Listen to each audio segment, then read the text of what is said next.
தங்கமே தங்கமே என்ன ஆச்சு? என்ன ஒண்ணாச்சு? போங்கடா. என்னடா என்னடா என்னடா? கக்குசுக்கு போக முடியாம நானு என் மனசுக்குள்ள மொத்த இடம் உனக்கு தான்.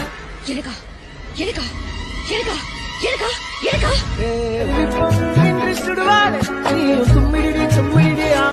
அப்படி ஓரமா போய் தும்பிக்க மேலகளை பட போகுது.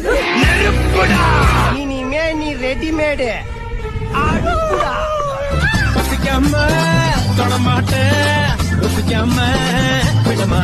என்ன என்னமா 10-15 வருஷமா பட்னி பசிமா கிடக்குற மாதிரியே ஃபீல் பண்ணி சொல்ற? இதுவும் ஒரு பசிதானப்பா. நான் ஸ்னேகரா ஓரம் பண்ண ஓரமா தானே இருக்கேன். கொங்காங்கோ ஆணி வேறையும் ஆட்டி பாக்குற ஆணியா புடுங்க வேணாம். வாங்கடா. ஒரு வார்த்தை கேட்க ஒரு வருஷம் காத்திருந்தேன். ஜெயில இருந்த ஒரு வருஷமா யார் இந்த தேவ